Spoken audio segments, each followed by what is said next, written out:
ஒருவேளை விஜய் 30, 34 இடங்களை கைப்பற்றினால் அதை வைத்து தொங்கு சட்டசபை உருவாக்க முடியும். தொங்கு சட்டசபை உருவாச்சுன்னா அமித்ஷா உள்ள வருவார். Amit Shah king maker. அதுல அமித்ஷா கிங்கா இருப்பாரு. அவர் வந்து அதிமுகவையும் விஜயும் இணைத்து ஆட்சி அமைச்சிருவாரு. பாஜக அதுல வந்து ஒரு பொசிஷன் எடுத்துரும் அப்படின்னு ஒரு விஷயத்த சொல்றாங்க.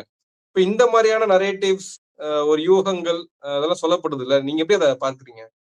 இல்ல, போன வாரம் தினமலர் பத்திரிகையில மத்திய அரசாங்க எடுத்த சர்வேவா இல்ல மத்திய ஏதோ ஒரு படை எடுத்த சர்வே, திமுக 90 இடங்கள், தாவேக 70 இடங்கள், அதிமுக 35 இடங்கள், இழுபறி 38 இடங்கள்.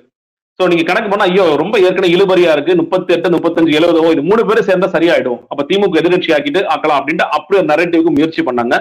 அது வந்து பார்த்து எல்லாம் சிரிக்க ஆரம்பிச்சிட்டாங்க. எப்பா நீ போடுற நீ தாவேக்கா 70ன்னு சொல்லிட்டு அதிமுக நீ எப்ப பாஜக கூட விசுவாசமா இருக்க மாட்டியா, நீ என்ன விசுவாசத்தை இவ்வளவு மோசமா காட்டுற நீ அப்படின்னு சொன்ன பிறகு இப்ப கொஞ்சம் மாத்தி போடலாம், இந்த நம்பரத்துக்கு அங்க போட்டு அந்த நம்பரத்துக்கு இங்க போடலாம்னு ஆரம்பிச்சிருக்காங்க போல இருக்கு.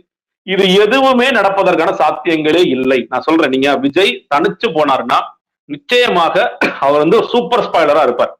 ப்ரொவைடர் அவர்கிட்ட ஒண்ணு சொல்லப்படுறது, தினகரனே போய் சேர்றாரு, ஓபிஎஸ் போக மாட்டாருன்னு நான் நினைக்கிறேன். சப்போஸ் ஓபிஎஸ்ஸே போறாருன்னா கூட விஜயோட மேக்சிமம் பெர்சன்டேஜ் 8ல இருந்து ஒரு 11, 12 வரைக்கும் ஆகக்கூடிய வாய்ப்புகள் இருக்கின்றது. அவ்வளவுதான் என்ன பொறுத்த வரைக்கும் இருக்கு. அந்த பெர்சன்டேஜ் வந்து சூப்பர் ஸ்பாய்லரா இருக்கும்.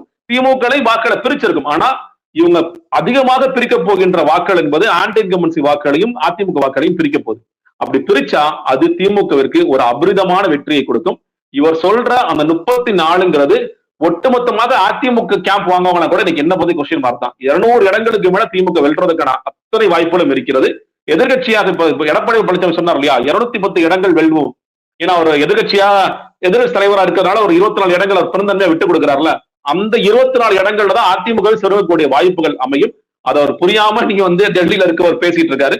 விஜய் ஃபேக்டர் இருக்கு, நிச்சயமாக எக்ஸ் ஃபேக்டர் மாதிரி விஜய் ஃபேக்டர் இருக்கு. ஆனா அது தனிச்சு இந்த களத்தில் சாதிக்க போகுது என்பது ஒன்றும் கிடையாது. அதிகமான வாக்குகளை பிரிக்கும். அது பிரிக்க போகின்ற வாக்குகளால் பலனடை போவது என்பது நிச்சயமாக திமுகத்தான் இருக்கும். அதிமுக அவங்க லார்ஜர் நரேட்டிவ்ங்கிறது எப்படியாவது அதிமுக காலி பண்ணணும்னு பாஜக ஒரு அஸ்திரத்தை எடுக்கிறாங்க. அதுல அவர்கள் வெற்றி பெறுவார்கள். எடப்பாடி பழனிசாமிக்கு புரியாத காரணத்தினால் அதுல அவர் வெற்றி பெறுவார்கள். கொஞ்சம் கொஞ்சமாக அதிமுக விழுங்கி அந்த இடத்திற்கு எப்படி பாஜகவை நகர்த்துவது போன்ற விஷயங்களை தெளிவாக செய்வாங்க.